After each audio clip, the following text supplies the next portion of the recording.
Ladies and gentlemen, I would like we reflect something which is on point, especially in these days when we are really in front of insurgency and unrests in our republic. I would like to underline some of the issues which usually is used by the political cream of our society and those actually in power to subdue the community. Of the many things, one is a strategy of distraction. The first strategy, no, is a strategy of distraction. You divert the public attention from important issues by flooding them with insignificant information or distractions. This prevents the people from acquiring essential knowledge about political and social issues. The second point is create a problem, then offer solutions.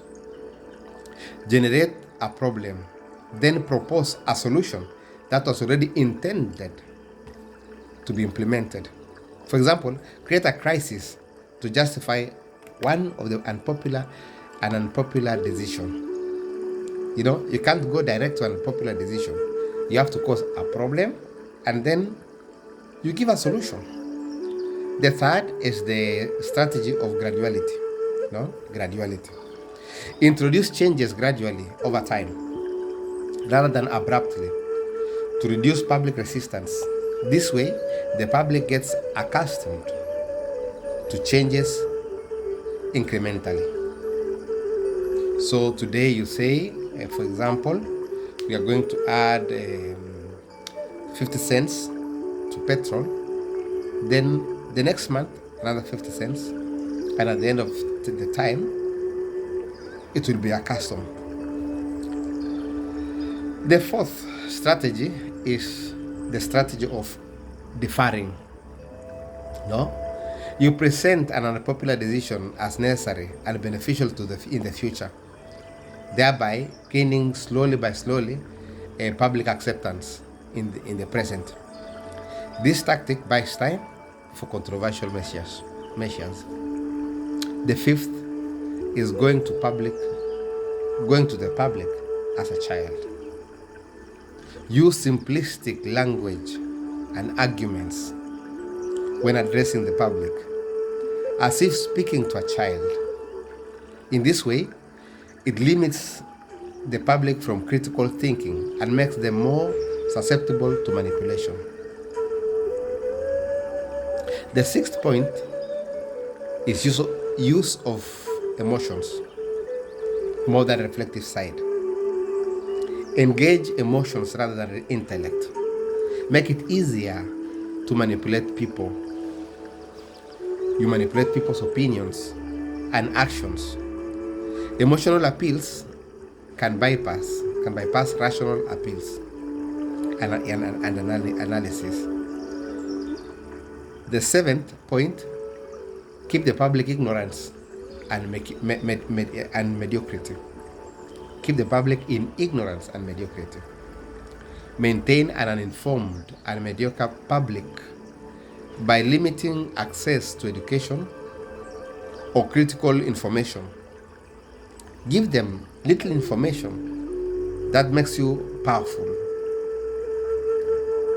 You make them more uninformed, and then it becomes very easy to control them. The eighth is encourage the public to be complacent with mediocrity. Promote a culture that values mediocrity and discourages critical thinking or striving for excellence.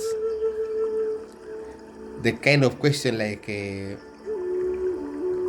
how come that all of a sudden you are thinking? No, you should be spoon-fed forever.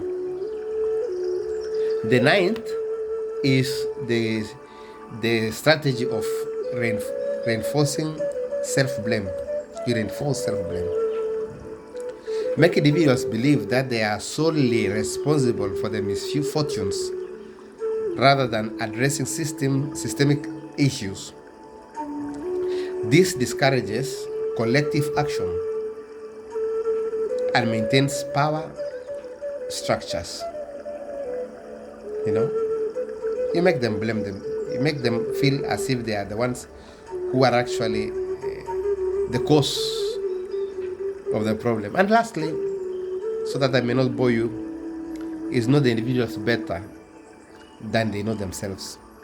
Use the data and technology to understand and predict individuals' behavior rather than they understand themselves. This allows for a targeted manipulation and control. You know, you show how much you know about, then you'll already have to win. You'll already have won the hearts and the minds of those you want to manipulate. These strategies, therefore, highlights the ways in which media, governments, and powerful institutions can shape public perception and behavior. So let's always be careful and awake.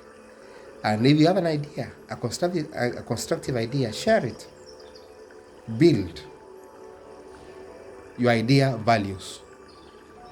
Your idea values most. Bye.